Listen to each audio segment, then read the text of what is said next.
Unified welcomes you to the following presentation of the Midwest Esports Conference. Here at the MEC, we partner with schools all over the Midwest to create premier gaming experiences. The most common angles that the operator plays. This is like second to only B long. Fight is likely having a leg shot, but they're too slow.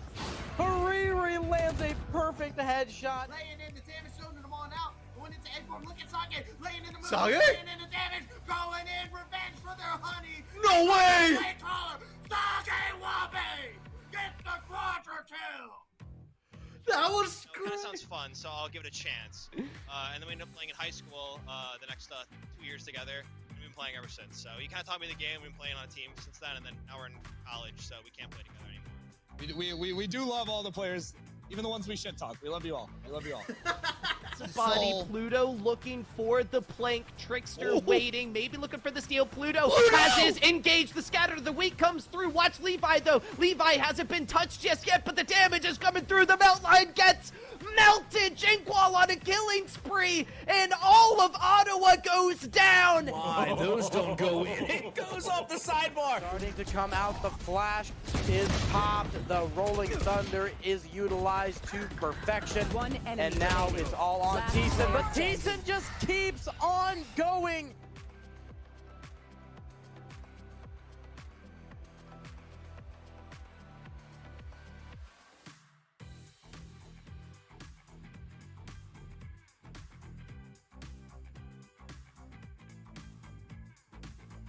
Welcome to the MEC. Enjoy the show. Hello everyone, and welcome back to some MEC action. After the weekend LAN, we're back to our regularly scheduled Friday night MEC. My name's Mac Dewey. Joining me is a familiar face from the weekend, but he's joining me on Friday night tonight. I'm super excited. It is my main man, MEC. How are you doing tonight, my guy? I'm good. I'm really good tonight. It's a Friday. We're starting the weekend off right. Watching Exactly. some MEC action. Right. It's a good time to be.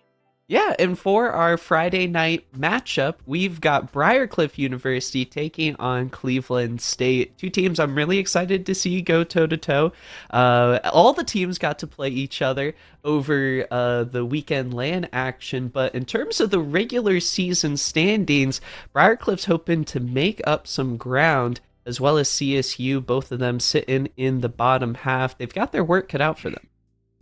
Yeah, the fun thing about tonight is no matter who wins this best of three, someone's getting their first win of the season. So Yep. It's a huge step for them to start making a little bit of a push towards playoff. If it's Briarcliff, they've got a little bit of a shorter road than Cleveland State does, as they played one less game. But hey, you know what? If Cleveland State wants to make this up, they got to start getting wins now.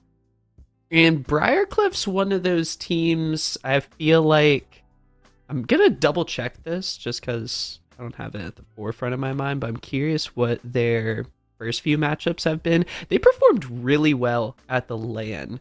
They did. In fact, what did they end at the LAN? I'm pulling up all my resources. We're just hopping in.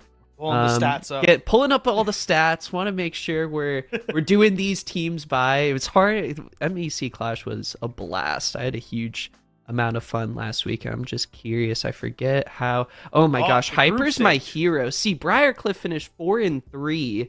So Which is I feel like there's a lot of hype into this weekend to see if they can kind of come back with those dubs and sort of change the trajectory of the season a little bit. Yeah, I mean, the cool thing is that they went 4-3 against across the board, right? So they had a winning record against 7 other teams. Now, one of those teams was Campbellsville, which is not a standard regular season MEC team. They just happened to be at the Clash this weekend filling in. But they still going 4-3 across the board isn't a bad place to be, right? They made playoffs. They were able to fight a little bit. Good look for everyone involved, right? Yeah. On the other hand, Cleveland State is still looking for their very first win in the MEC this season, including Clash, right? They went 0-7 in Clash.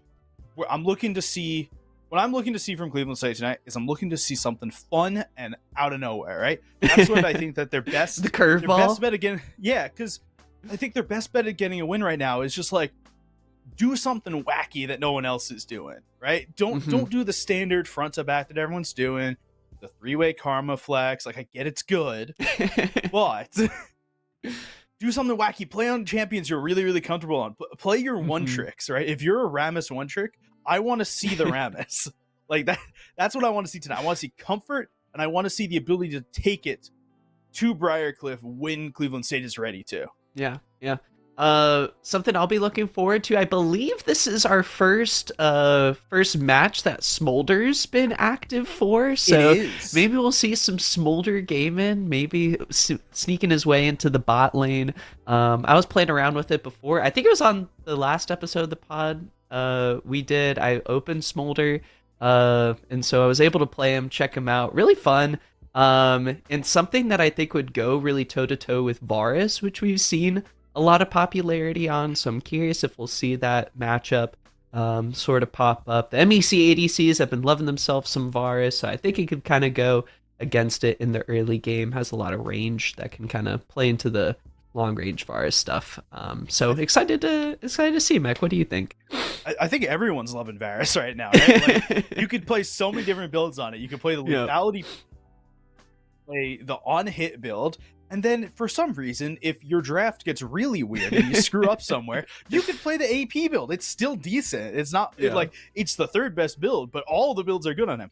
And speaking of Smolder, there's like 2 main paths to go, and there's one that's right and there's one that's less right, which is going like the Essence Reaver into AP items. Right, you want to kind of like force your AP items early to use the W for wave clear. It hasn't been nerfed yet. It's getting nerfed this coming week. So you want to start abusing that stuff that you know about a little bit more. So starting to abuse something like AP Smolder early game, hey, do it. Like Smolder's not a typical AD carry. He's a caster. He's weird. So play him like he should be played. Don't play him like you're playing Varus or like you're playing Jinx or something like that. Yeah. And we'll take a quick look at the roster, see if any of these players are going to be locking in Smolder. I think Scrub McLordy's played quite a bit of Varus. I could see it from him. But Briarcliff going through their roster: Oxy, Mike, Hammer, Zero, and Raymond versus Cleveland State's Jason, Kysix, Shoes, Scrublord, and Aqualad. A lane I'll be really keeping my eye on is this top lane matchup. Oxy, over the course of the weekend, looked fantastic in the top lane, and Mike as well, making some highlight plays in the jungle. But I know those two guys are just going to gas up their stud in the mid lane. Cammer was, I think, the star of the show for the Chargers. I 1000% agree. You mentioned Oxy. I want to mention him again. He is one of these players that loves to play the like top lane carry matchups, right? He likes the Fiora, he likes the Jax. So you need to be really concerned if you're Kysix, who's over on the State side, to be wary that Oxy's going to try and all in Jason really early, and he's going to try and fight you. And you may need to pass that way. You're going to cover top for a little bit, and you need to kind of prep your bot lane ahead of time that, hey, Mike may be down there a lot because I'm going to be top a lot.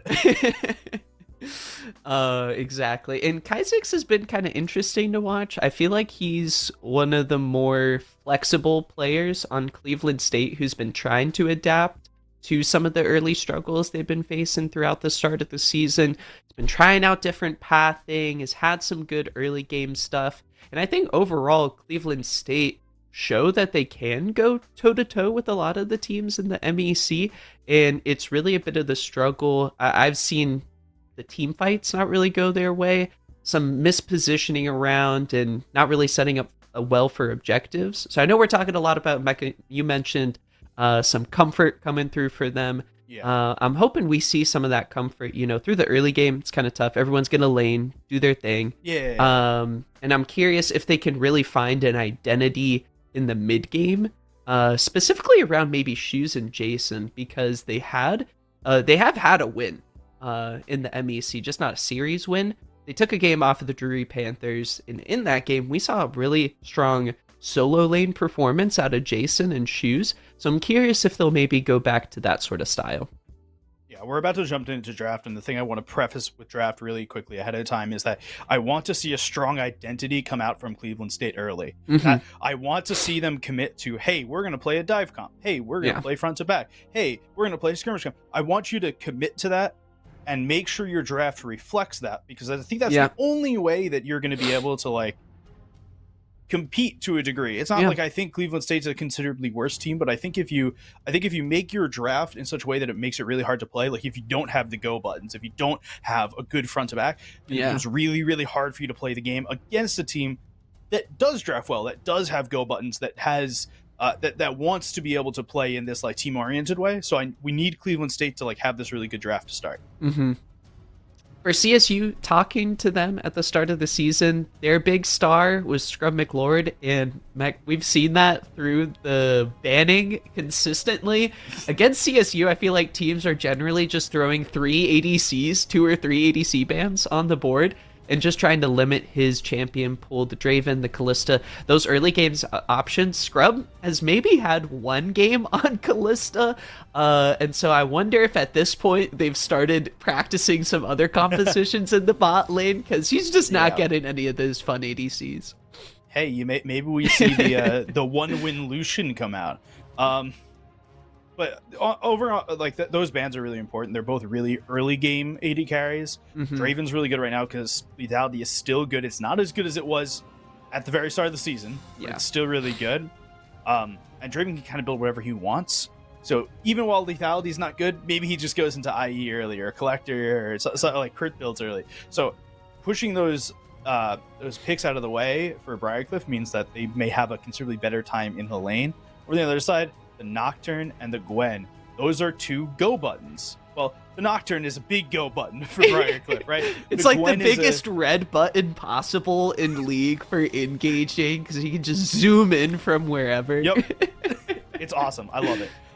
But because of that, the Gwen is one of those top lane carry champs that we could see Oxy play, and especially if you end up playing something more AD in mid, and you play an AD carry, and you play your tank in the jungle, you start to lose all that AP damage, and Gwen's always that good like safe pick. Wow, 3 ADC bans. Briarcliff have their target in phase number 1. We'll see. I'm getting my... Oh, let's go. I was about to say I'm going to get my marker ready, because Shibby has been pissed at MEC teams not banning Karma. So CSU are not going to make Mac get his marker out, and we're going to head on, see what BCU lock in for Blue 1. Karma is so good right now. It should just be a permaban, right? And when you ban Karma, you also to a degree ban Ezreal, which is also good right now, right? So because you want to be playing that poke lane in the Ezreal Karma. Maokai is the first pick for Briarcliff. It's a really safe pick, right? That's a flex, so it could go to Mike or it could go to Raymond over in support. It's the best performing support on the patch, and it's still a really good jungler. It gives you a huge amount of zoning, a huge amount of CC. And you can kind of just avoid stuff by using the Twisted Advance to duck under. That is happening. Is the thing happening? I swear to God, Hyper, if that was a bait, I don't like you and you don't get. I'm down for Zach, though. I think Zach is really good right now. It's also a 2-way flex, though it could be support, and it also could be mid on top of the standard 2 flex. I really like Zach. He's got really good engage right now. He's got a huge amount of tankiness. It's kind of a decent answer into Maokai to begin with. Yeah. Something that kind of worries me for CSU regarding the Maokai pick is actually how well Maokai can control the objectives.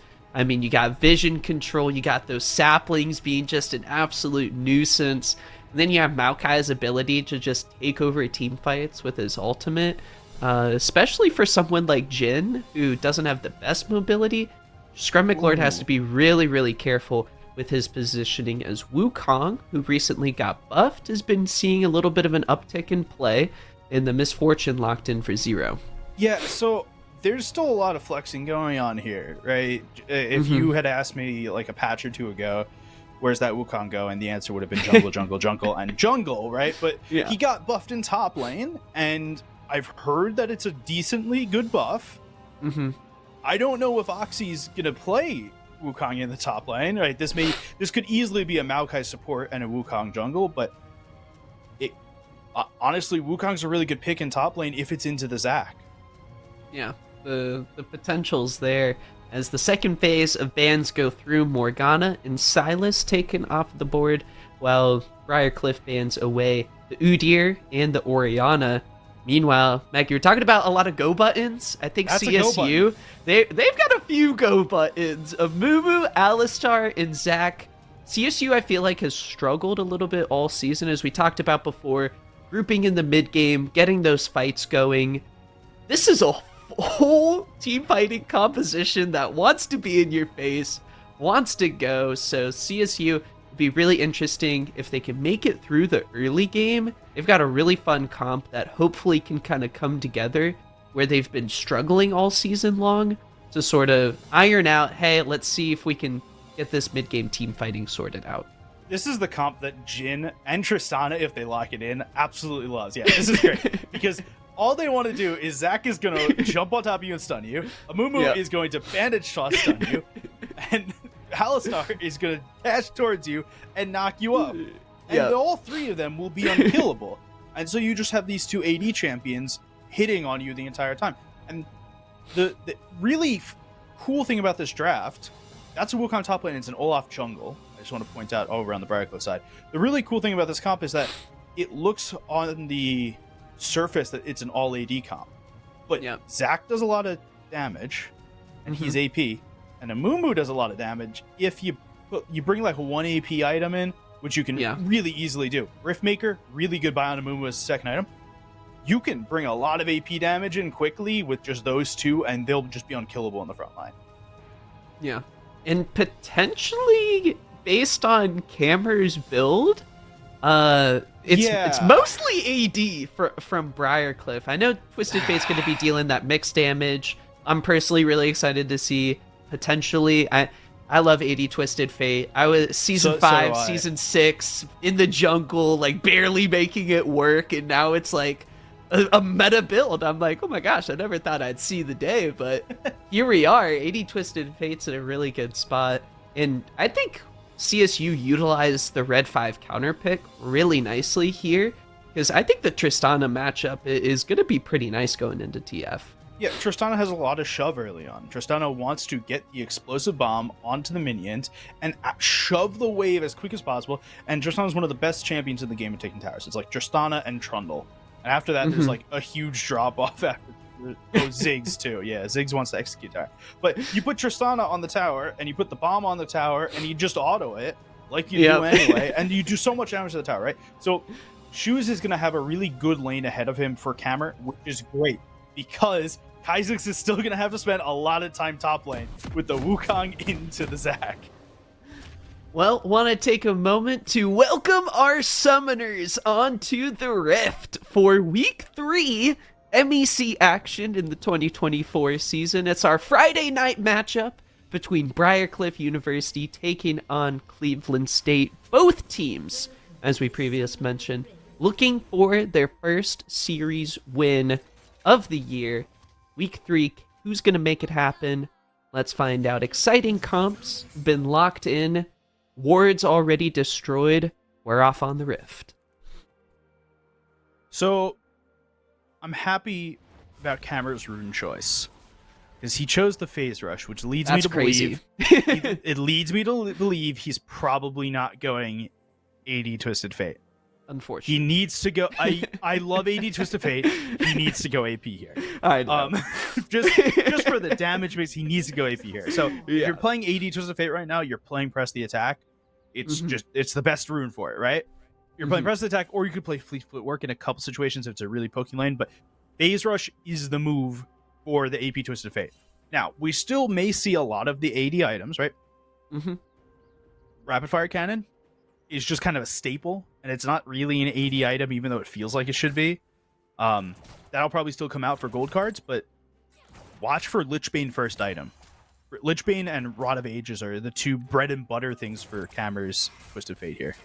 Yep, and then you still go Rapid Fire Cannon for those long-range gold cards, and then you're just dishing out so much damage with one card, and it's fantastic. But I think this game's really going to come down to how well the mid-jungle duos play against each other. Mike, Camer have so much playmaking potential, right? As soon as Camer gets level 6, all eyes are going to be on the side lanes based on how well the Twisted Fate ultimate's utilized. And Shoes is in a really interesting position to counterplay that because, as we mentioned, the Tristana shoving potential, he'll be able to either roam with teleport or push the tower, try to shove it as much as possible. So really interesting to watch. I think just Mike, a really fun jungler to watch. Both junglers starting on the top side of the map. Top lane's going to be left on an island for Oxy to potentially take over. Jason's looking actually pretty good on the Zac, so a lot of things at play, but I'm going to be keeping my eyes on how well the mid-jungle duos navigate these matchups. So mechanics question for you, because I haven't played the Twisted Fate Tristana matchup very often. Yeah, yep. If you're playing the Tristana, can you buffer the Twisted Fate gold card?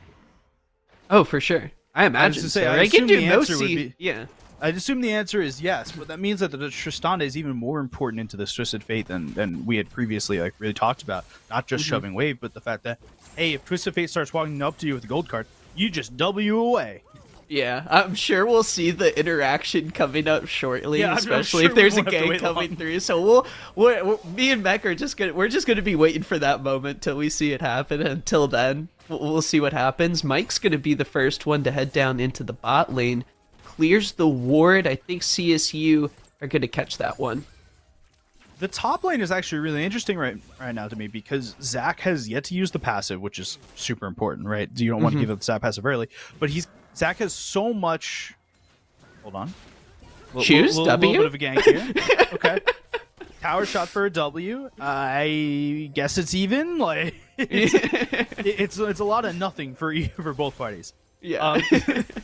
The Zac has a huge amount of CS, right? He's already got a 10 CS lead, and the reason is because of Zac just standard health regeneration. He's able to just regen so much health in the lane. A lot of poking around on the bottom side of the map. Aqualad being a little bit of a bushwookie, catching the Briarcliff bot lane a little off guard. The junglers able to trade scuttles, and they return to base pretty much neck and neck. 2 ruby crystals for Kha'Zix on the tank, and 2 long swords for Mike on the bruiser Olaf. And I worry most, I think, about Scrub's positioning as the Olaf comes for him, as Jason shows us why top lane Zac has been rising in popularity. So I'll be curious. Mike, again, fun on the Olaf. We haven't seen it too much, but with the experimental hex plate, Olaf goes fast, and he's going to be hitting you for a ton. Experimental Hexblade is one of those items that's just, if you build it on every champ, it's terrible. It's a god-awful item. If you build it on Olaf, if you build it on Nocturne, if you build it on Zeri, it's broken. There's the early... Oh, he flashes away from the cards. Early use of rocket jump. Kha'Zix only level 4. Gonna get hit by that gold card. Cammer able to flash away and walk out of there as well. Shoes, no teleport, no flash. Forced to recall, and Raymond has roamed up on his first back. I wouldn't be surprised to see Shoes buy a Vamp Scepter here on this back. I know he's going to want to go for the Berserker Greaves, but it may be more prudent to buy a Vamp Scepter if he's got the money for it. He's going to continue to get poked out of this lane, right? That's just going to be a thing. He's actually sitting under the tower here and just farming. He does get the XP from the cannon, gets level 6, so an early recall, many would have lost that XP. Yeah, because he already used the teleport. So it works kind of out, but he's a little bit down in this early lane. Cammer, again, that stud for Briarcliff in the mid lane. He's doing great so far. He's doing really good. He's on a 10. He's got a 10 CS lead, so a huge, a pretty not huge, but pretty meaningful lead already. Both have boots. Both have their starter item. The big thing for Shoes right there on the back was actually buying the Rejuvenation Potion. So instead of the Vamp Scepter, the Reju Potion means that he's just going to be able to just sit there and bring a little bit of health back. He knows he's going to continue to get poked out. Yeah.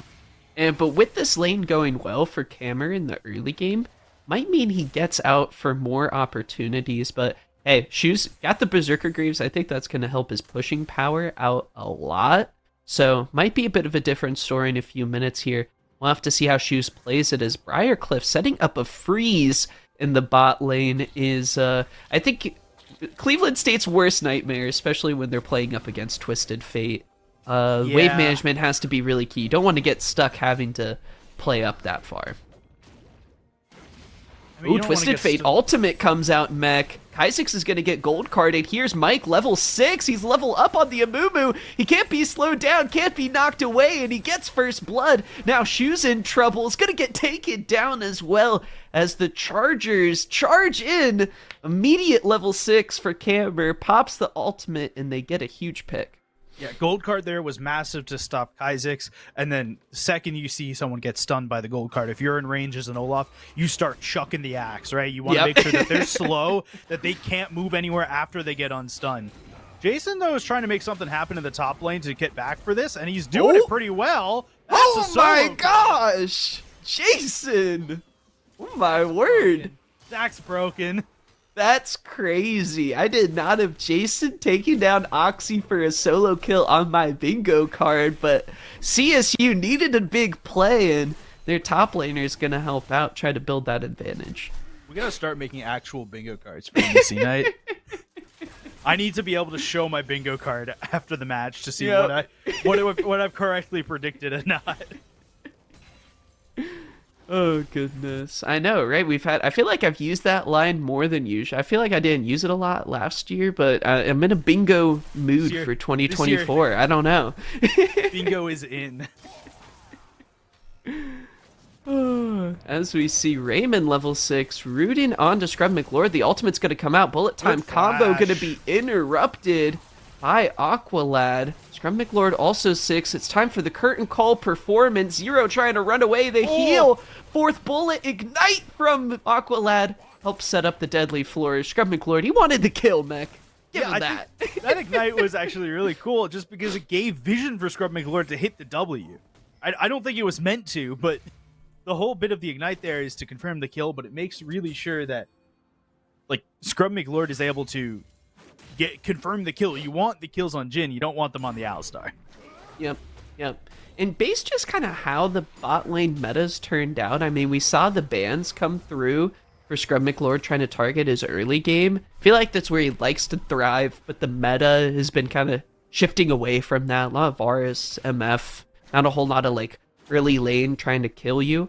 And so I'm curious to see if he's able to have a good game on this Jhin. They've been hoping to rely on him. I feel like he's had a few close games, but hasn't had that real pop-off performance. So I wonder here against Briarcliff if they're going to make it work with this composition.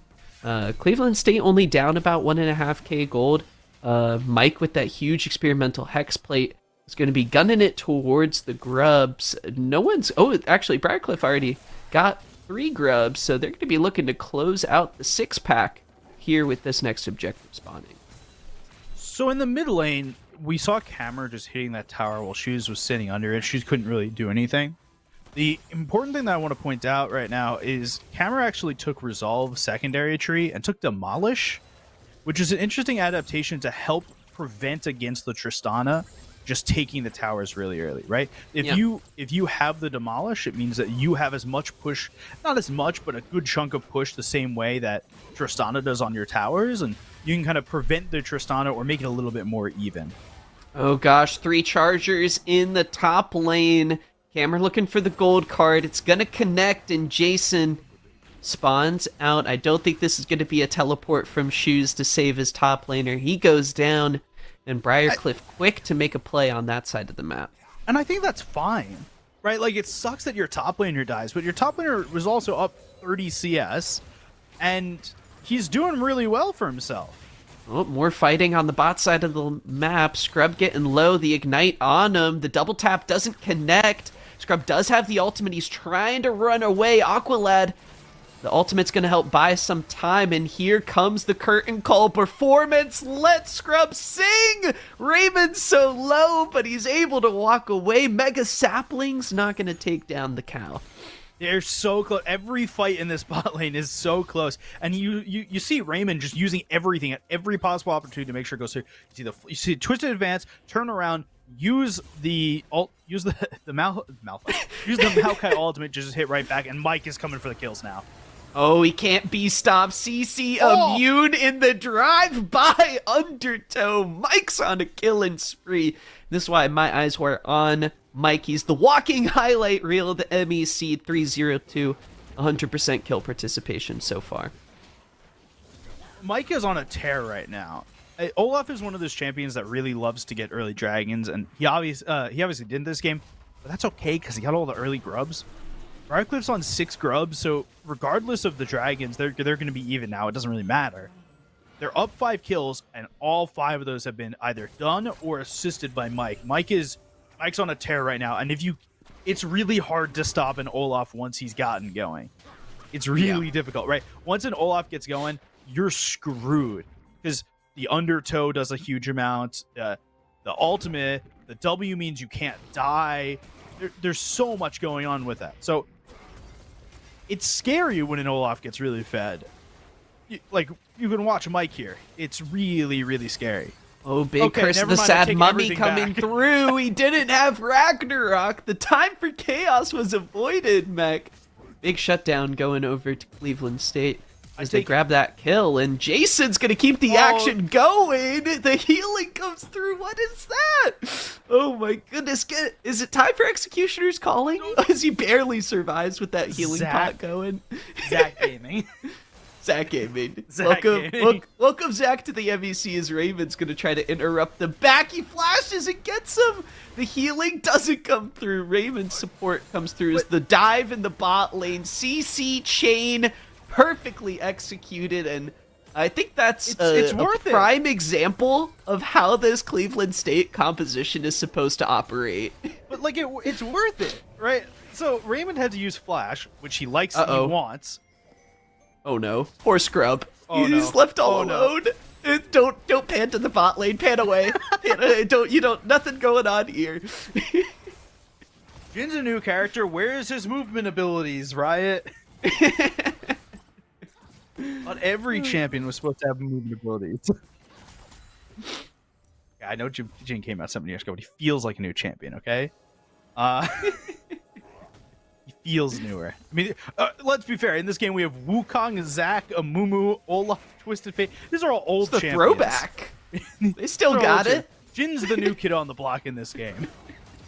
Oh my goodness, the fighting in the MEC potentially doesn't stop here, MEC, as we're going to get another engage. Jason's going to try to slingshot his way out of this.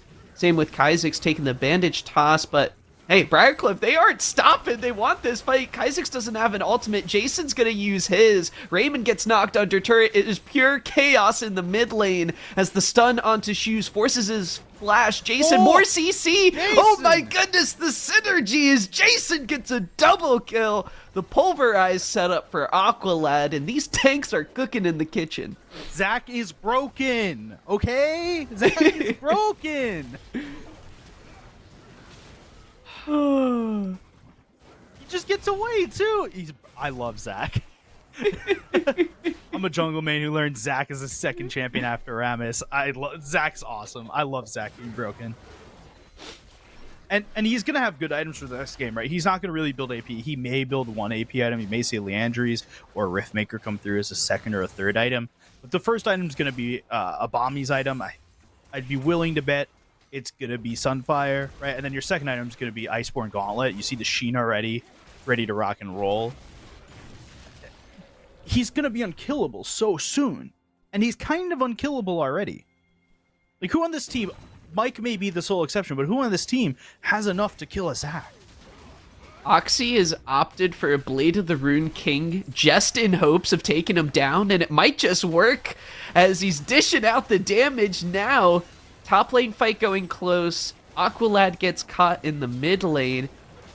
I'm surprised nobody's died in the top lane. I can't believe Oxy didn't come through with the kill. The Zac healing. He can't be stopped. He did kill. He did kill Zac. That's the thing. He did kill Zac. Zac passive just exists though, right? Like it is so hard to kill a Zac and keep a Zac down, because even if you kill Zac in the middle of a team fight, what are you gonna do? Stand there and make sure you hit the little goblets and not kill the rest of the people in the team fight? It's so difficult to kill a Zac. The problem is it's also difficult to kill an Olaf. So both teams kind of have their unkillable front line, and the rest is question. The rest, there is a rest. We'll see how much all he has is the rocket jump. He does dodge the second undertow, which is huge. Jason doesn't have another enemy body to throw Mike on. The ultimate is available. The health bar is getting real low, though. Cameron with the gold cards going to push back the Cleveland State offensive. They were trying to look for a pick there, but they've lost 2 towers and are able to answer back in the mid lane. But surprisingly, it's not the Tristana with the first turret of the game. It was actually Cameron. He's going to pop the ultimate here, looking for a pick there. They found Scrum McLord, but the cavalry comes through to counteract the Chargers' offensive. Dragon has spawned, and we may get a rumble in the jungle over the objective. Jason is just playing bodyguard to the 2 carries. That's all he needs to do. He just needs to stand in front of them, say, I am Zach. There is no killing me. And I will that's it. protect you. I will protect you. Kaisex with the pick. Bullet Time's gonna dish out a lot of damage onto the tanks. Here's Mike running into the backline. Shoes goes over the wall, but Scrub McLord, he's actually safe positioning. Shoes firing over the wall. It's 1-for-1 trade so far as Jason's 1v2ing the That's carries fine. on the other side of the map, but it's not enough, MEC. He didn't pull through. He was killed. And Shoes and Scrum McLord now left up a good buster shot, well timed, but Cameron with the gold card's gonna come through and stun up Scrum McLord. And he's left to the axes as Briar comes through with a big ace in that extended fight. Aqualat's already respawned, but it's enough for Briar to win the fight. That was the best case scenario for Cleveland State right there, right? Your Zach jumps into the back line and knocks up the 2 carries on the team. Quote unquote carries, because Mike is definitely a carry this game, right? The 2 backliners this game, right? Your Twisted Fate and your MF, and they have to deal with Zach. So on the front line, it's a 3v4, and you have 2 of your carries there. You have a Moon that's hard to kill, and you have an Alistar that's hard to kill. If you're not winning that fight, you need to be very careful about how you fight, and you need to start looking at skirmishing. You need to start looking at getting picks up and making use of when Mike is not there. Yep. Because if Mike can just tear through 4 of your team, then you need to make sure you fight on your terms, because that was not their terms. Yeah, exactly. Baron going to be spawning in about 30 seconds here. In CSU, it's actually really difficult to play in the side lanes, as Shoes just wants to farm. Oxy's going to make that very challenging. And Camer actually has the threat of making any seemingly 1v1 fight in the side lanes a 1v2. So not only do you have to try and maybe skirmish around this Olaf, who's already at 2 items, 6-1 and 5. Cameron's already at 2 items. This is pretty much when Briarcliff has might be their best advantage, depending on how the rest of the game goes. They're going to try to look for a pick in the mid lane, though. They may have caught out the bot lane as Kaisex goes in, looking for the stun. Zero tries to run. Scrum McLord didn't ult. He didn't go for the shots, and now he's in trouble. The re-engage comes through as Cameron takes care of business, taking down the ADC. The tanks are next to fall. Kaisex may answer on the back half, but it's a 1-for-2 so far, and this is exactly what Briarcliff could have hoped for, turning the tables and taking the fight with a triple kill on Camer. As much as Camer gets the triple there, that fight win is because of Mike. He just stands in the front line and continuously slows with the undertow and makes sure that no one else dies. He's gonna frontline, he's gonna be the guy in front, and Camer's able to go back and continue to hit after that. But Mike is so fed in this game. He and Camer have exactly the same KD, right? They're both 6-1 and 7, but you see that the effort and the everything that Mike is giving to the team, sitting on the front line and being able to deal damage to these carries. All of Mike's Olafing is well appreciated, I think, by the rest of the team. He's doing his thing. Oxy, a surprise 0-5 performance, but the rest of Briarcliff are picking up already. Camer, 3 items on the Twisted Fate, almost a fully stacked Rod of Ages. At 21 minutes, this guy is having a pop-off performance. And I said it earlier, right, Meg? I thought this game was going to be determined by how well the mid-jungle duos come through, and Mike and Cam are up there with some of the best mid-jungles here in the MEC. They're clapping right now, man. Mike is on one tonight.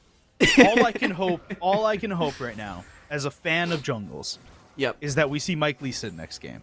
Okay? Mike is cracked on Lee Sin, and if he's doing this stuff tonight, that's all I need to see. That's all we need. And the Twisted Fate. Demolish is so weird. I love it, but it's so weird. It's doing so much work. 2 grubs plus Baron. A super push commences as Bullet Time wipes through the wave, wipes through the tanks, completely demolishes the front line, and the rest shall follow. A big shutdown, but more CC is coming the way as Cammer is dominating on this AP Twisted Fate mid. The rest of the team coming up. Shoes is going to try and jump in and turn this fight around. Jason looking for the re-engage, does get the shutdown, but Oxy's coming through with some huge amount of damage, and Cammer's still safe. The star of the show still shining bright as the ultimate comes through. A huge Baron push continues as the ace is secured.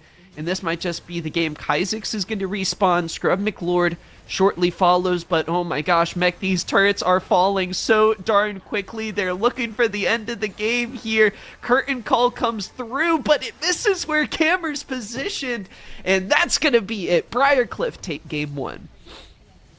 In convincing fashion, too, right? We see Briarcliff. Yeah. The early game was a little... I had some questions a little bit, but once they got out of the early game, Wukong didn't need to do anything. He just needed to sit there and ult. He was playing spin to win, but in a very different spin to win that we normally see, right? We normally see Garant spin to win. We normally see Nocturnes. No, he just needs to knock people up. So that way you can gold card, you can throw the Olaf axes down. The Olaf that game had such huge value. The Twisted Fate had such huge value that game. You saw the kill at the end with the blue card going. Even though there was a buffered jump, it didn't matter. The auto attack is still going to hit. So, really good game by Briarcliff. We can only hope to see it again in the next game. Yeah. For CSU. For CSU. How many more go buttons can you get? I don't very often say this, but I feel like you need less go buttons. They had 3 go buttons. The Zac did great top lane. All right, let's section that out. The Zac did great top lane. I think the Amumu had a lot of value once it came to the team fights. They could have used more damage. It felt like Shoes plus... It felt like the Tristana plus the Jhin was just underwhelming. The second that you get... that fight around the dragon, the second that Jason gets into the back line, is able to take your 2 carries and bring them out of the fight. It should have been so easy for the mid laner and the bot laner from CSU to just free hit and take out the rest of the team. And it didn't feel easy. It actually felt really hard to do. And that game, the game was roughly even. All right, Briarcliff was a little bit ahead at that point, but nothing majorly. But it felt like there just needed to be a little bit more damage. Yeah, it was interesting to watch. We'll see. Just wait for the CSU Game 2 power spike. We'll see if that comes through as the series will continue on. I do have a quick little shout out from Unify. Running an esports event is a long and intensive process, and here at Unified, we've run quite a few events. You may have checked out last weekend's action. If you're interested in learning more about what goes into running an event like the MEC Clash, join Unified and Play Easy, our partner for the event, for their webinar on running esports Wednesday, 2 p.m. next week, February 21st.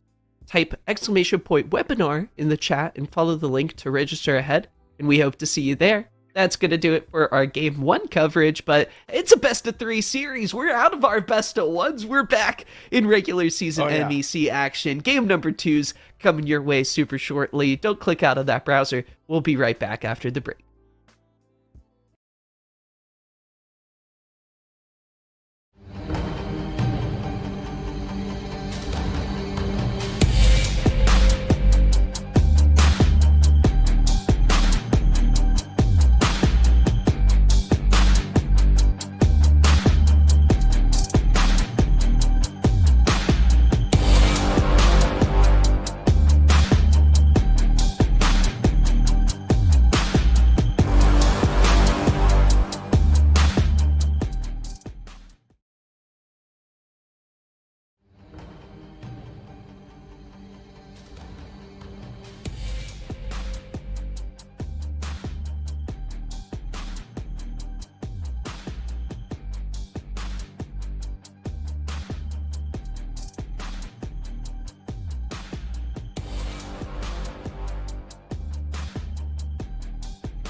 at the MEC Fall Championship, Westville, Indiana.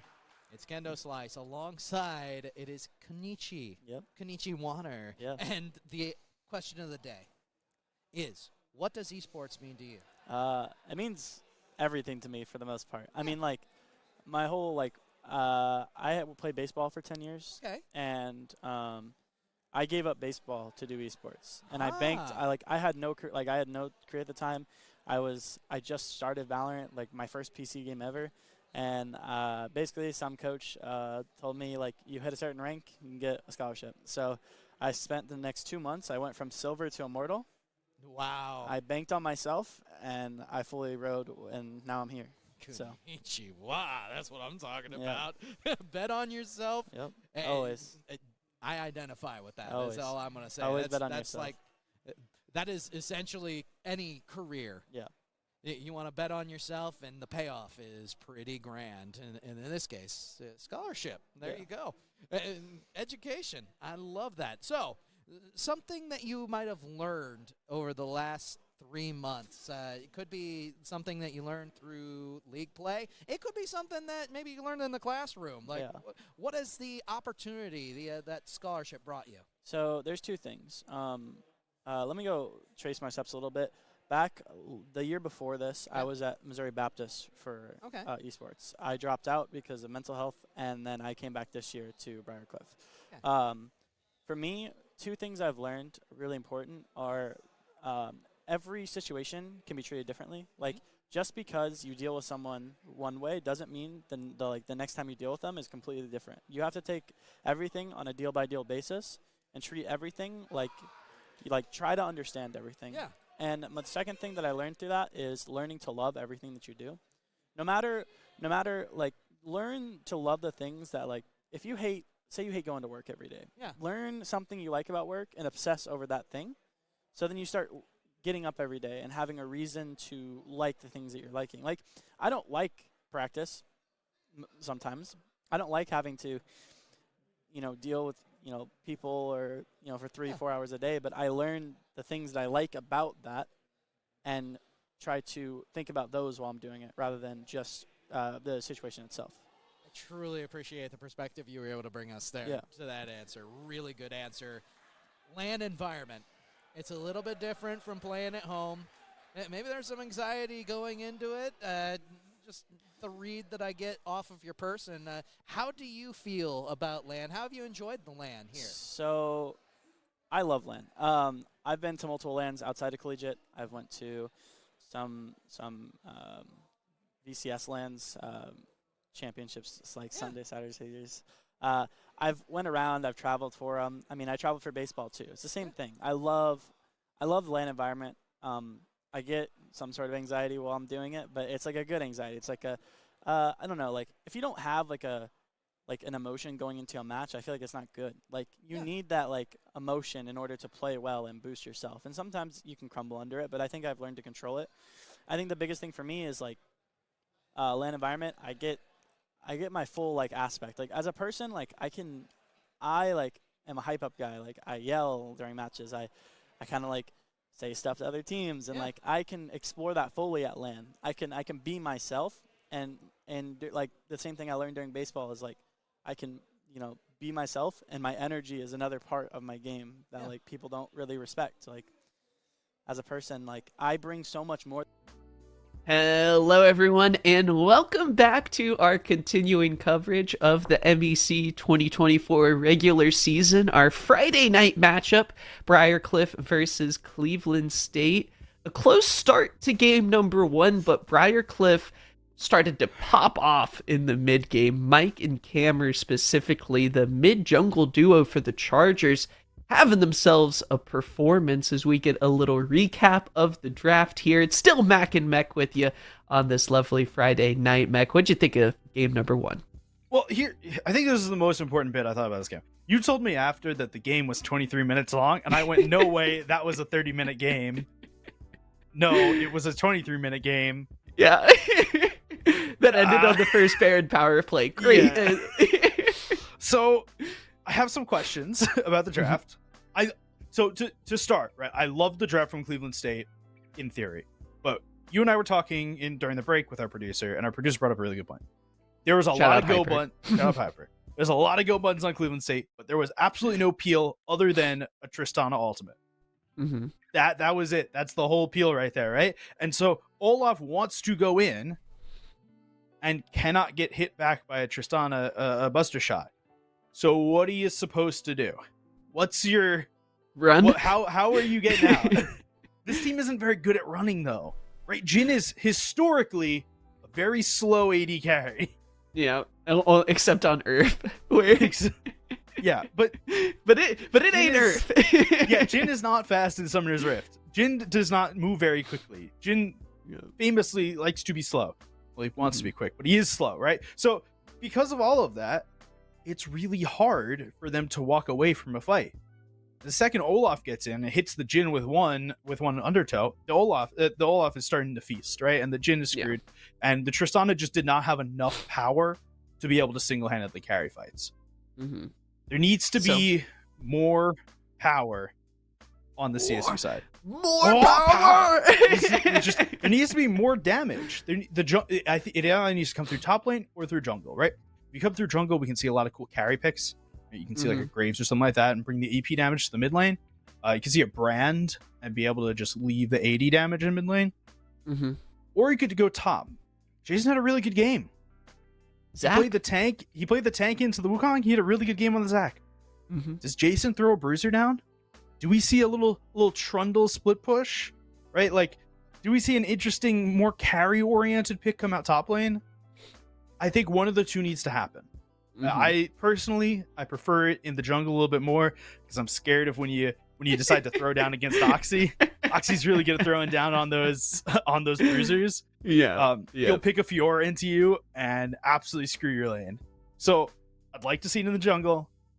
That's my hope for this game on the adaptation for CSU. Yeah, it is the same side. So Briarcliff's going to be on the blue side. CSU going back to the red. I think critically, and I was expecting AD Twisted Fate in that match. When I saw Twisted Fate mid, my mind goes to AD right now. AP Twisted Fate was cooking the waves. Red card plus Q, and the wave was gone, and Shoes was like, oh, I have to auto-attack multiple times to clear the wave? What the heck? Twisted Fate gets one card, one Q, and pretty much deals with it. So I feel like that whole game plan in the mid lane for CSU didn't quite get executed how they maybe had envisioned it, so I'm curious. I wonder also if the Zach's just going to get straight up banned, because that was Jason's best game of the season. And against the likes of Oxy, I think it will be interesting how BCU adapts in the top lane. The Zach would be an interesting ban solely because I'm still not sure, even though Scrub McLord did not have the greatest Jhin game, if you ban Zach, you're letting Scrub McLord get one of Lucian or Draven. Callista's already been banned. Mm-hmm. Do you want to let Scrub McLord have one of those? And I don't know the answer, right? I'm not the Briarcliff side. I'm not the Briarcliff coach. Personally, I lean towards, Jason's going to play a tank. If Jason goes and plays a tank, if he can go, like, Zach's really good right now. He can go play Udyr. You can go play the Ornn, and you'll kind of have the same effect. You don't have the same dive, but you kind of get the same idea from it, right? You're going to tank. You're going to be the front line. You do a bunch of damage based on a certain ability. With Zach, it's the W. With Ornn, it's also still the W. But you deal a lot of damage with Brittle Proc, right? So you could still kind of win a lane as a tank if you're Jason. Whereas on the other hand, if you give Scrub McLord, the Lucian's the only one up now. If you give Scrub McLord the Lucian, are you really scared of the bot lane now? Is that somewhere you have to spend more time as Mike? I don't know. We'll see. Interesting points as the bot lane conundrum continues. It comes down to this final ban. Karma's banned. What they're going to be going away. I have to put away my marker. You don't get any Karma bans so far tonight. Do you have an actual whiteboard that you're like marking this off on? Yeah, absolutely. Okay. There's 4 tallies from. Okay. Yeah, absolutely. We'll send it before Karma gets nerfed. Well, I can't. The whiteboard's on the wall, Hyper. I can't pull it off the wall. Sorry, dog. It's stuck there. No, it's it's a mini easel. You know the whole deal. Okay, so the Lucian does get banned. So they are okay with Jason going to play the Zac again. Question is, does Jason want to play Zac again? It depends how you want to play the top lane, right? If you want to put more damage in towards the top lane, you can could play the Fiora, you could play a bunch of top lane carries, right? I don't know. I don't have a good answer. The Twist of Fate does get banned, though. That is an adaptation of the first game. That leaves the Gwen open, which gets insta-picked. Nice. This could be a Gwen jungle. We saw it happen during the LAN. This it probably is a Gwen top. It's worthy enough to blind pick a Gwen top here if you're Oxy. If you're really I think so, who's good on this champion, right? So Oxy wants to fight, he wants to win the lane, he wants to be that bruiser that takes the lane and wins. This is a good play from Oxy. Yeah. If it goes top lane. Cleveland State, no Olaf ban. They're going back to the Jhin, which had its moments in the early game. Made it through lane okay. I think they were comfortable with laning. Maokai's still available, just thinking of these power picks that were locked in last game. So a lot of flexibility here. Melio to pair up, and we were talking about all the go buttons, Mac, and there was no healing for the carries. This is some peel. It's a step in the right direction. It's a step in the peel direction of let's not leave two ADCs out to pasture to to grow into old age. So we'll see. The Varus Maokai into the bot lane, gonna be pretty safe into the Jhin Melio. Yeah, we talked about Varus before in the pre-show for tonight, right? 3 different builds on Varus. Realistically, 2 you're going to really care about. There's the Zac lock-in. That should be going up to Jason in the top lane. Zac into Gwen is still a good matchup, right? Like, there's kind of not a bad matchup for Zac. You just play a little bit carefully, and you don't all in at every single occasion, and you'll be roughly okay playing Zac. But the Varus Maokai is a really safe bot lane. You're going to probably play Lethality Varus here. You go for a lot of poke. Probably not on hit. But when you play that Lethality Varus, I mean, you do a lot of damage to Jhin, and you're going to force the Melio to use the Cozy Campfire a lot to make sure that the Jhin kind of stays alive and make sure the Jhin can exist. Because I think that's a big adaptation to start this, is the Jhin wants to exist this game. Yeah. And the Olaf Corki, I think 2 options that make it very difficult for a Jhin to exist are taken off the board. And leaves the jungle... Still up. What's still up? Sin's still up. Oh! Did you foreshadow it from game number 1? Is Briarcliff gonna deliver on the hopes? It would be good into the Jhin. So here's... okay. So it's Maokai jungle. Maybe if Varus sent a bot lane, unless this Varus goes mid, which is a thing that could happen. The Amumu over on the CSU side, I still like. Yeah. Right. The problem is I just don't feel like there's a huge amount of damage, and I know we're still waiting on a mid lane, right? But off the top of my head, I'm like thinking about this. What mid laner is going to give you the damage to go through here? And it's not going to be the Tristana, because Briarcliff just picked it. What's your counter? You had the Tristana in mind. Did Briarcliff hit you with a little bit of the... Oh my gosh! Talon makes an appearance. I'm in for it.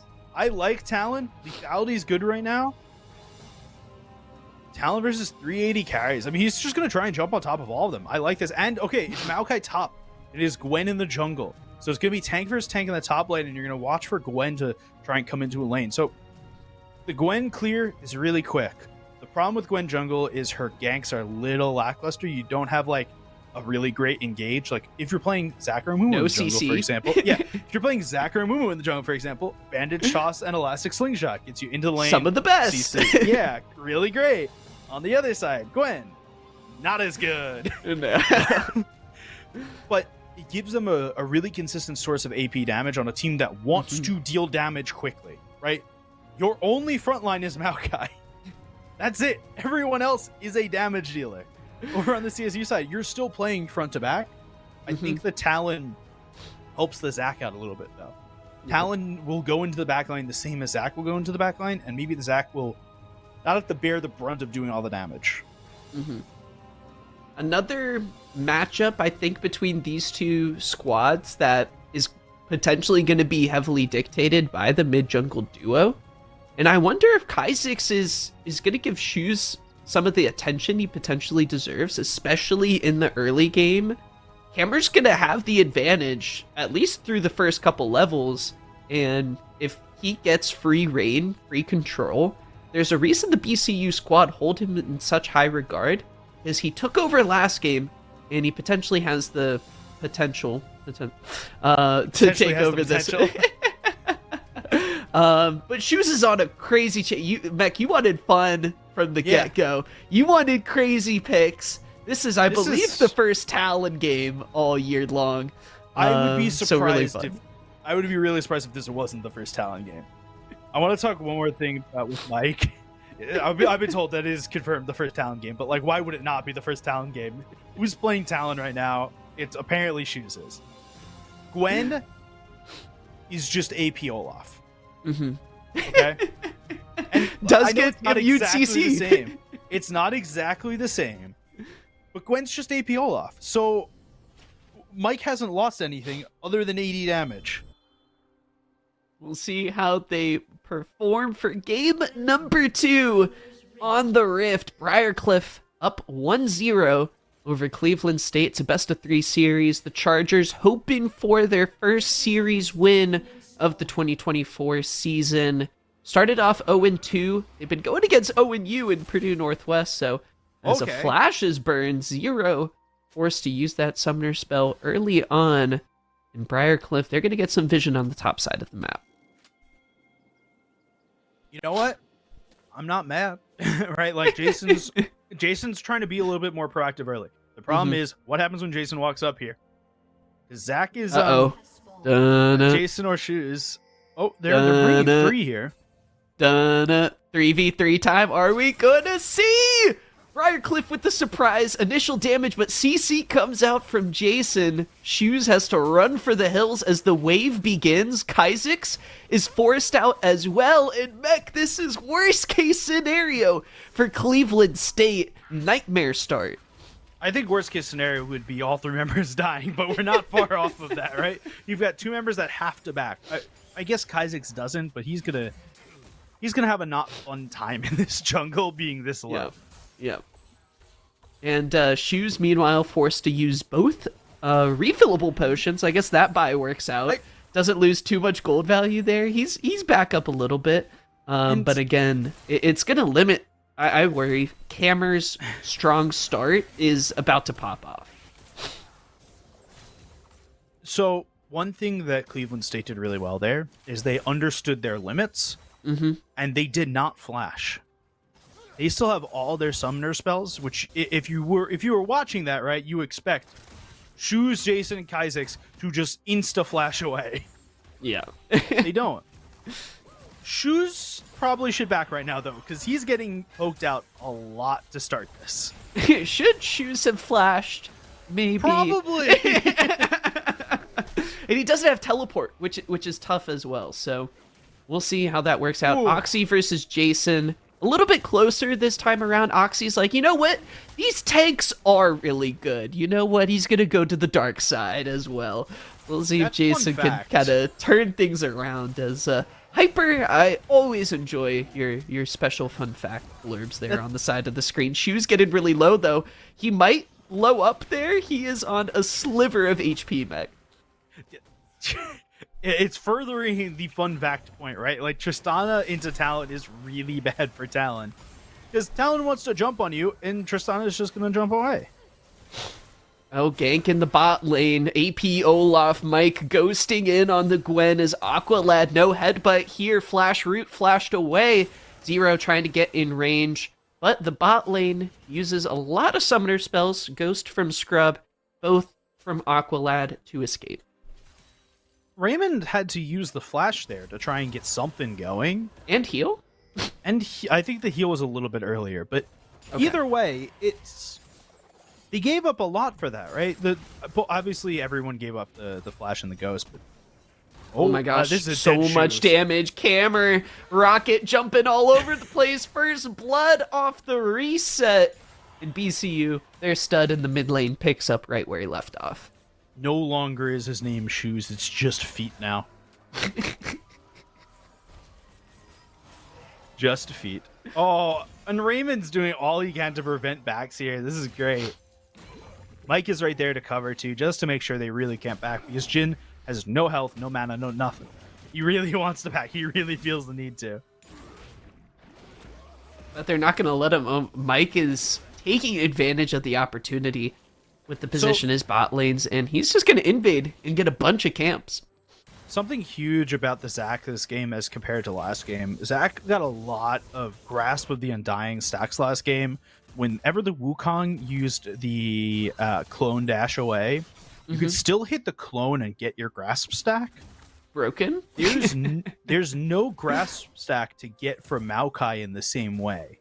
So off the rip, Zac is going to have a harder time healing in lane because he has to walk around and get these little goblets. Yeah, and he's gone Conqueror. Balls. And Shoes just gets continued to get pelted by auto attack damage. He's going to hopefully be maxing W to try and clear the wave as quickly as possible, but Camera's not making it easy on him, as Jason's going to get rooted up here. Mike is around, no Ghost, but running as fast as he can. Just going to let Jason try to pick up that CS in the top lane. And Mac, I think my point from earlier still kind of stands. I'm curious how Kha'Zix is going to try and turn around this early game.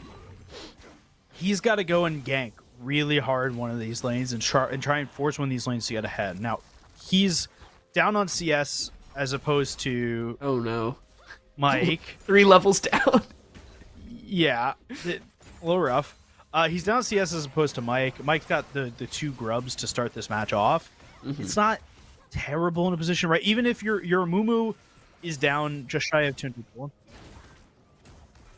Oh my lord. The mid lane gold lead is...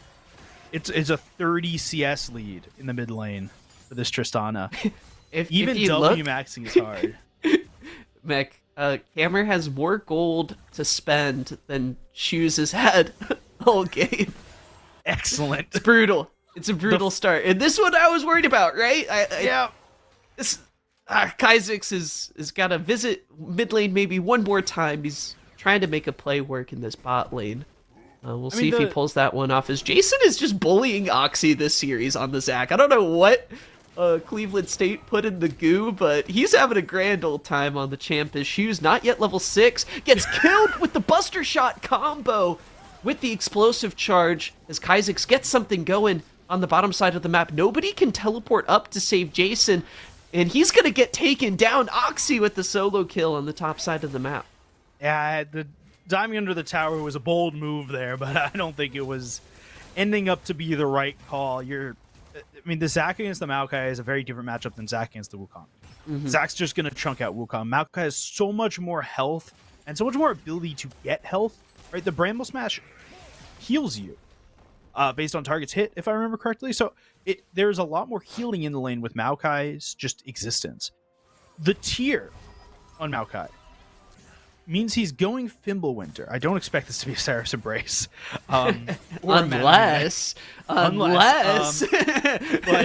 let him cook. Fimbulwinter really early against this team is actually probably a good bet, right? The Talon does 80 damage, the Jhin does 80 damage, and the rest of the team is not negligible damage, but I mean, when you're playing like this against the Zac, do you really care about the Zac damage? Yeah, right. Look at the tankiness coming through. It's a lot harder to take down the tree. You need an axe, but you just have these gooey arms. He's got a lot of healing. Yeah, right? This is the definition of a wet noodle fight. Right? Like, that's all this lane is. I know there's been a kill in this lane, but they just keep whacking each other, and no one's actually taking damage, really. They're just healing it all up, but now Shoes, this is the alternative. If you're not going to get ganked, let's just roam around the map on this Talon pick. And that's going to work out for a kill this there tower, onto 0. But the mid lane tower is about to be gone in under 10 minutes. Oh gosh, that is Amazon Prime Day delivery as Kha'Zix is just going to get solo killed under the turret. He's just trying to defend it.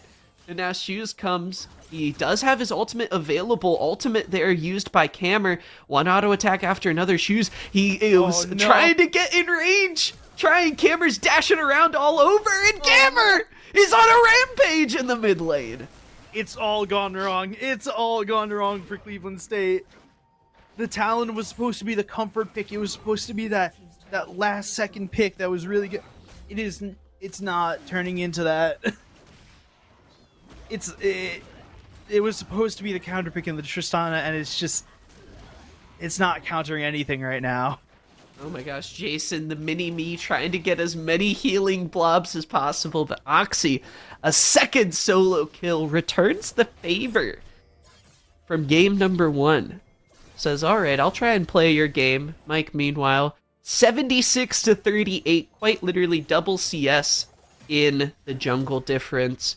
And Camber's getting up there too. He's only a few CS away from doubling up Shoes, but Shoes has played a different game now. He's no longer playing I'm gonna die in the mid lane. He's starting to pop off, but the Senna ultimate comes through in the clutch. Camber roams up top as well.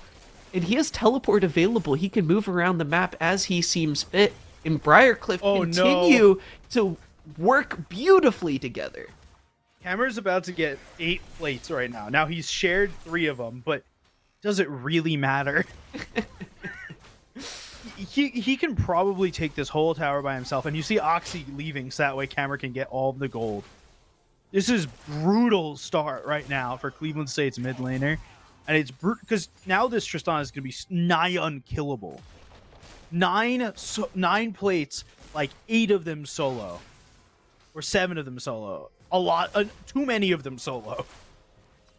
Isaac's meanwhile trying to get a gank off in the bot lane. Is going to come up a little bit short, but Scrub McLord and Aqualad are going to be able to work on some of those turret plates. Down to 3, getting some gold in their inventory. And now the map has gone into chaos as Briarcliff are picking up Grub Lords. They have 3 members, 4 I think actually, on the top side of the map versus Cleveland State's 3 members on the bot. So Jason's in a bit of an awkward position here. Camber's just going to keep shoving the lane and trying to get those gold from the turret plates. He's still got a few minutes left, MEC. The Curse of the Sad Mummy goes wide, but 4 members of Briarcliff are going to try and take down Oxy. They're going to succeed with that 4th and final shot. They succeed, but at what cost? Jason's going to die here in the top lane. And... oh, yeah, Jason's going to die in the top lane. Sorry, we had to make sure that was actually going to happen. And Camera is going to get his 10th plate of the game. Second turret as well, which is brutal. Turret. That's so many plates. Like, 5 plates in the game is a lot. Every Tristana player knows this feeling. This is what they. Now he's gonna go bot. He's got teleport. You got 2 minutes. How many plates can he go? Can he get 15? Is he gonna teleport bot? I don't know. He might hold on to it. I hope he does. Can we have a quick gold check, please? Oh my god, he's teleporting bot. This Goomba Stomper. This Tristana mid is up for the entire, the entire gold lead. Pretty much the entire gold lead is just Camera.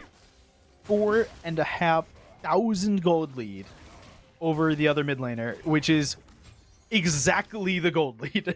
He's getting more. That's another solo plate. Oxy, stop killing the vibe now. They just want turrets. They're just going for it.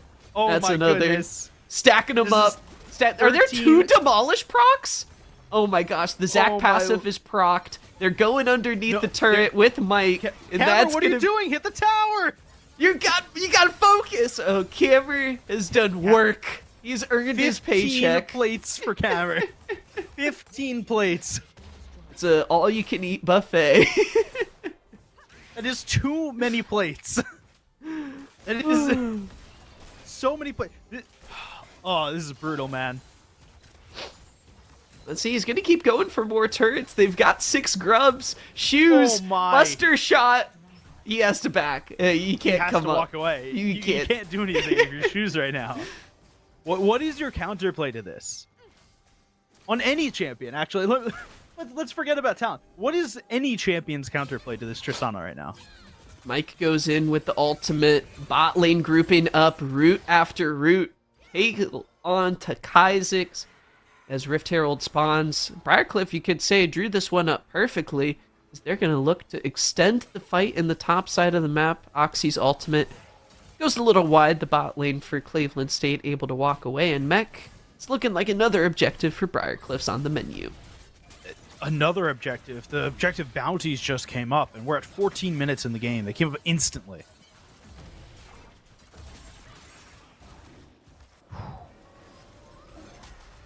Oh my There- goodness, there- I'm there's watching, no- Beck. like, I'm always ready for the next fight.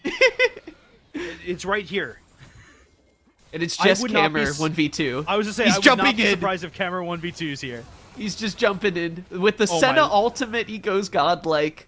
As he gets a rocket jump to kite That's it. back, Jason dies underneath the turret. 8-0-1. He's already legendary. And this might be his best game of the season. He had some good ones at the LAN, but during the regular season, I don't think there's a performance that tops this one as the rest of Briarcliff start pushing in the mid lane. He got 15 plates. That, He's cooking. I know I keep saying it, You do. but it's that important. You know, it's just the entirety of the gold lead is kind of a big deal. But now it's extending, MEC.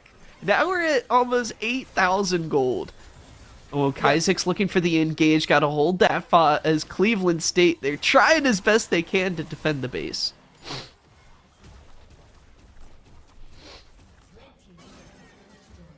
It's not looking good for Cleveland State. I know that's not the genius analysis that we were looking for, but Oh my It's, goodness. Another pick? it's not great. It's less than ideal for CSU. Let's see. More kills potentially coming through. Oxy's ultimate. Those branch roots are so slow, but the ultimate used there for Aqualad helps things out a little bit. As Shoes gets the top Oh my lane goodness. outer, Cammer is knocking down inhibitors, taking down the bottom one. Shoes recalling now to join the rest of the fight. Rift Herald has spawned. No way. This could be a Get sub outta 20 minute here. game. This Oh is- my goodness, they're charging in. Cammer untouchable. He goes legendary. The rest of the team trying to peel for him. Rift Herald finally goes down. The Talon ultimate trying to get onto the backline. They managed to do so, but Oxy, Cammer's the still tank, alive. they still have all the pieces they need. Oxy popping off, Cammer jumping around. Both Nexus turrets are down. It is That's it. 16 That's the game. minutes. It's almost 17 minutes, and that's game number 2. We hope you enjoyed the quick show. Briarcliff storm through under 17 minutes. They have more kills than minutes in the game. Crazy victory, as that's their first one of the season. And in dominating fashion, they close this one out just about as quickly as we started. How am I supposed to analyze that? Like, what am I supposed to do? The answer, like, here's all the analysis you need. It's the fastest game in MEC history we're being told right now, right? Like, you beat the previous game by a whole minute. That's so much. Like, That's what am I supposed to say? The answer to all your questions is Camera got insanely fed. It's really what every Tristana it's what every Tristana main dreams about. Yeah. Right? Just demolishing lane, 15 plates. That The right there dream. is why you take Demolish as Tristana. You want to get so much that is the highest Demolish value game I've ever seen in my entire life. What more value could you ask from Demolish than getting 3 towers and all the plates? What more do you need? Rift Herald, maybe? Few dragons. Rift Herald's after the plates now, so you can't even Oh, use yeah, Rift Herald that's for true. the dragons. For the plates. They got 6 grubs, and they had a Tristana wailing on every tower. I know it sounds like we're only talking about the mid lane, but that's because the rest of the team was fine. Like every other lane was like roughly kind of sort of even. There was definitely gold leads in other lanes. Oxy was doing really well against Jason in the top lane, but this was the mid lane show. There, It's BCU 2024. They've been hyping up Cammer. They've been hyping him up to us. I think we just saw exactly why, Beck. I think we did. There's ban a message to every other team, a public service announcement. Ban Cammer's Tristana. Please, thank you. That's it. That's it. That's it. That's all.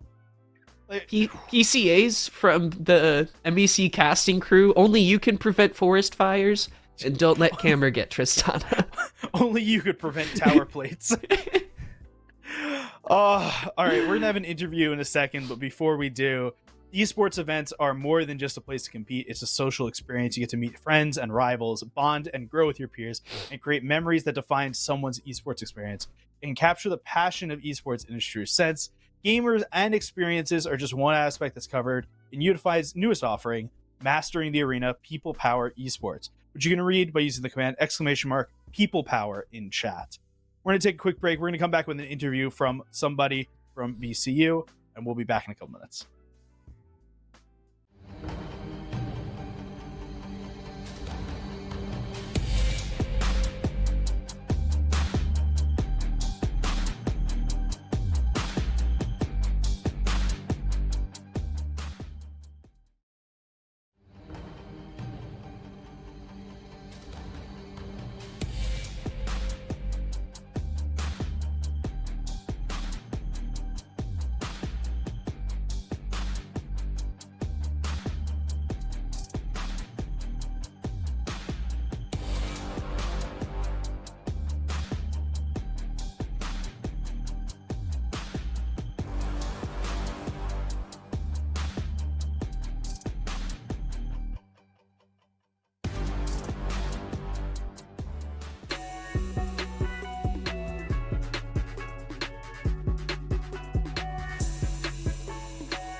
Hello, everyone. Welcome back to our live coverage of the MEC regular season. We've got two Briar members straight from the gaming lab. What's up, fellas? Thank you so much for joining us. Cameron, the mid laner, and Raymond from support. How are you guys feeling after... Technically, it doesn't feel like it after the LAN weekend, but first regular season dub for 2024. Good. We'll take that. We'll take that. Good. Where do we even start with those two games? Cameron, let's start with your mid lane performance Yes. there. Both games absolutely clapped in the mid lane. What do you got to say for yourself? The Tristana in the second game, the Twisted Fate in the first game. What went on there that led us to this? They picked Talon and walked into me. Honestly, it just kind of griefed it. Like, just like gave me the lane, just like handshook the lane and just let me do whatever I wanted. How the comms after they picked Talon, were you very much questioning things? Were you trying to figure out if there was something that they knew that you didn't know, or were you just like, did they just gave me the lane for free? It was Like, just confusion. I think it was hey guys, they gave us free lane. I don't know what the pick was. I see the ignite and I'm like, this guy wants to win lane, so I'm taking bone plating, but he doesn't touch me like the whole lane, so I don't know. Well, outside of game number 2, game 1 was pretty close, and honestly, it was really fun watching you guys during the lane. well, it was close was until it bot wasn't lane close. fun this series, Raven? It looked pretty chill down there. It's pretty boring. Senna's good in Similia. I don't know. You gotta work about Lance Jacob. But yeah, I don't know. It was pretty chill. I mean, we just let topside carry. So as you said, it was pretty chill. Yeah. I'm curious, you guys, I think this is our first time, at least for me on cast, seeing the live view from the Briar Gaming Lab. Is that what's in front of us? Wait, can I show you what's in front of us? Like the gaming lab for Briar Cliff's kind of cool. Let me show you. Yeah. Go for it. It's like we can see a basketball court and the soccer team is down there. Like oh, nice. Now. And you guys are just cooking. You guys are just cooking up here. Sometimes I gotta adjust that. Sometimes there'll be like a full-on basketball game. The stands are filled, and we'll be playing it. It's like trust. just be cracking in the arena. You're getting your stage reps in early, right? Exactly. Actually, yes. I want to talk about the top lane matchup really quick because you guys saw Zach into you twice.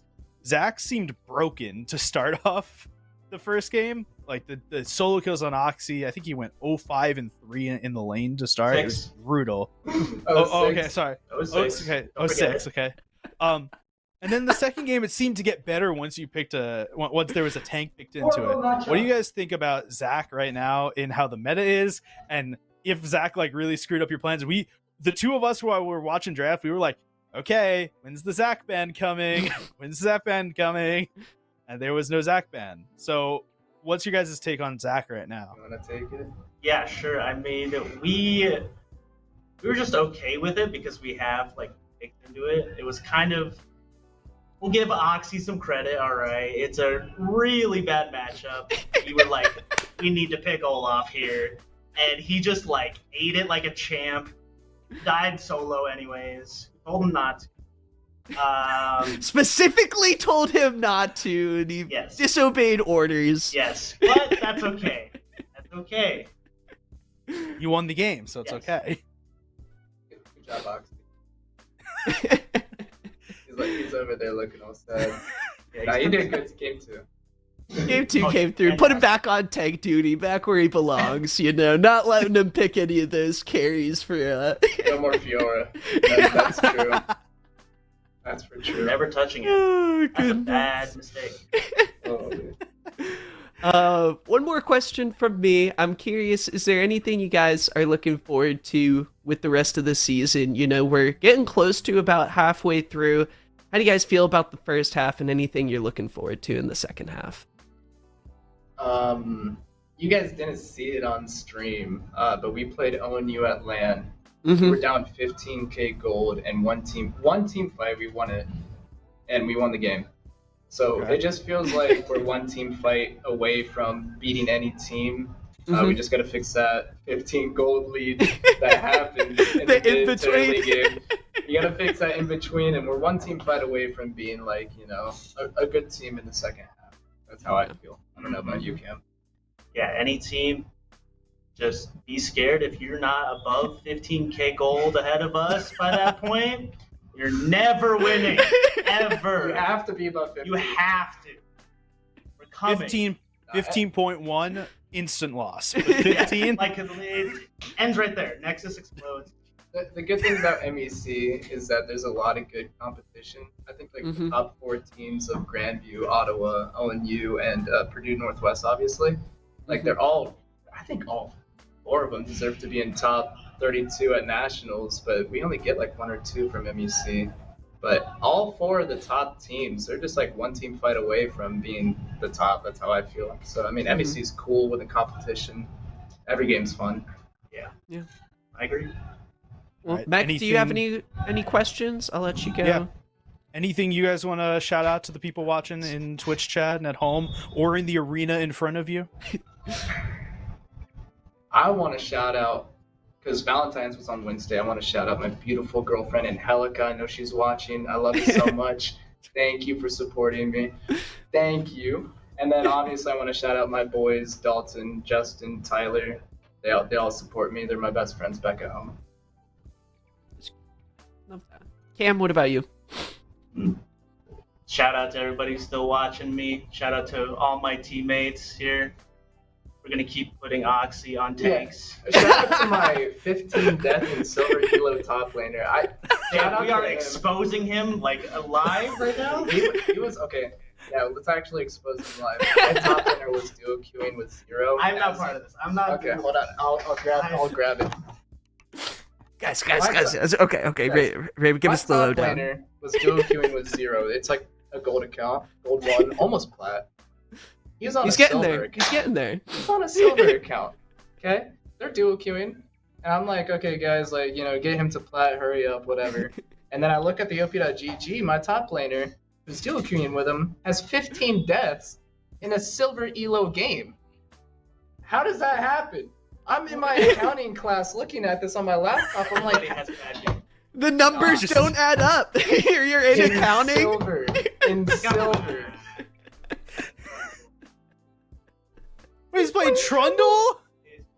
Oh my goodness. Nah. Oh. I can't. Now that you said it's Trundle, I can't allow Because that. the games were quick, so we can have a long interview. I just want to say shout out to everyone in MEC that I met at the LAN. Castle Matthews, super cool. A lot of the Purdue Northwest guys is really cool. Jason, I met Jason, the CSU top laner. He's such a dope guy. Fat Cat's awesome.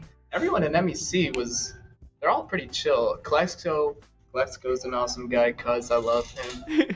Guy 99's cool. Everyone's cool in MEC. I think that's the awesome thing about MEC. I don't know about you. I don't know, Cam. I'm sorry. I'm stealing the show. I'm talking. I'm spending more time You pushed with him other out. teams than us. You know that, right? Yeah. I'm sorry. You just showed up to the match and like, hey, I showed up to that's the what- game. I was like, or Rel. That's what LAN's for. We just did our ad read about the power of people at a LAN. You're just True. proving it right now. Yep. You can put the blurb. Put exclamation point people power in the. Yeah, it was fun. It was really awesome. There it is. Yeah, we got it. All right, we're gonna have to cut off the Raymond podcast All right, here. Okay. Thanks, But guys. we hope to get you on maybe an episode of the pod, hear more from you, my guy. It was a pleasure talking with you both, and we wish you the best. More Chargers action coming soon, so we hope to catch you guys on the flip side. And Mac, that's gonna do it for our Friday night action. Briarcliff taking down Cleveland State University in 2-0 fashion, picking up their first dub of the regular season. They had some tough competition to start the first 2 weeks, and I think with this one have put the rest of the MEC on notice. Yeah, and even with going winless up until this point, they seem to be in really good spirits. They seem to understand that as long as they are not losing by more than 15,000 gold, that they have any chance to win a game. So I'm excited to see what comes for them. I think we talked a little bit earlier about this, but the back half of their schedule seems to be a little bit weaker than the front half. They had to play a lot of those tough teams in the front half. So the goal here is, can Briarcliff win a lot of these like late round matchups to kind of see if they can get their way into the back half of the playoffs? Yeah, it'll be exciting to watch as the MEC 2024 season continues to unfold. That's going to do it for us here tonight on the stream. We hope to see you back tomorrow for more MEC action. Hope everyone has a good rest of your night. We'll see you then.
Hello?